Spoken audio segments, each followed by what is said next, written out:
Good morning, St. Francis, and good morning, people of God. It is Monday, the 27th day of November, 2023, Monday of the 34th week of the year, the 34th week in Ordinary Time, the final week of our liturgical year. We are now 6 days out from the beginning of the Advent season. And so we have, where is he? There he is. We have Very Large Puppy over here, just enjoying the morning sun here on a very frosty morning over here. So on this 34th and final week of the year, we move from the book of Maccabees into the book of Daniel, and we hear the beginning of the book of Daniel, where Daniel is brought into the service of King Nebuchadnezzar, the king of Babylon. So Israel has been exiled to Babylon. It is the southern kingdom of Judah that has now been attacked and taken over by the Babylonian Empire, by the Babylonian armies.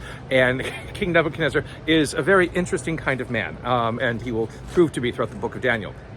He is interested in having the members of the royal house of Israel, the royal house of Judah, come into his service in Babylon. Now, we never know what Sargon II or Ashurbanipal, the kings of Assyria who take away the northern kingdom, ever did with the Israelites who get taken away into exile there. But it seems as though Nebuchadnezzar wanted to honor the royalty that was Judah, having taken over the kingdom as he does. And the thing is that Nebuchadnezzar is looking for handsome men to become part of the Babylonian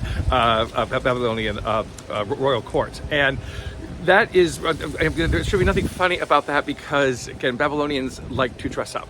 It appears from historical records and what we were able to find.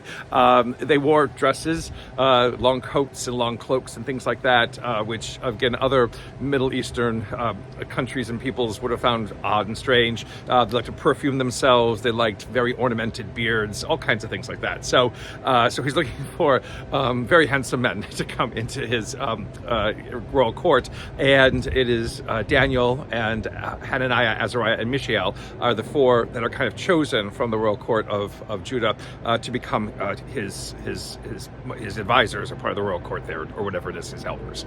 The thing about it is that they are given food from the royal table to eat, which, again, the other Israelites in exile perhaps are given food enough, but not the best food. And again, food of the royal table was rich and whatever it was, and filled with all kinds of carbohydrates, I guess, because Daniel does not want to defile himself, nor does he want to defile Hananiah, Azariah, or Mishael. And so basically he says, we're not going to eat that, but give us vegetables and water, and you'll see what happens. And so they become even better looking, I guess, that Nebuchadnezzar really wanted them, could have imagined them to be. And so it's because they ate their vegetables, and that's why you have to eat your vegetables, because you never know when you might end up in somebody's royal court, that they want only the best looking people in that royal court. And so they rise in esteem in Nebuchadnezzar's court, and they become great advisors to him, and people who are going to help him be able to rule. They're also going to get into trouble, and so we'll see that during this week, again, as we conclude our liturgical year with the eschatological, the future-looking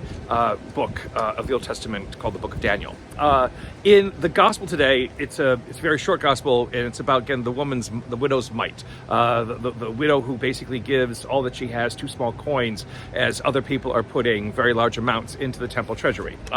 Again, Jesus praises this amount because it is all she has, he says, and she gives from her want as opposed from her surplus, from all that she has.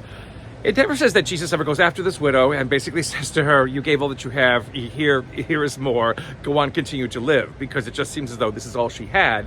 Now is she going to go off and die? I think I say this every year. It's a very peculiar kind of moment in Jesus' ministry. But the understanding is that we can give many times from what it is that we have that is excess. But to give because our heart is moved to give, and to give basically that which may, challenge us and cause us to sacrifice in some way, is the true act of giving, because that comes from the heart and not from obligation, and not from being forced to do so, not from thinking that it will make us look good in the sight of other people and have other people be impressed with us. These are the kinds of things, this kind of attitude of giving from the heart, of giving from who and what is that we can be and that we want to be in this world, and of service to one another, is the true mark of what it means to be a believer in this world. Again, an interesting lesson to learn, an important lesson to learn as we move to the conclusion of this church year. A blessed day, St. Francis and people of God. From me and little Coda, may the Lord give you his peace.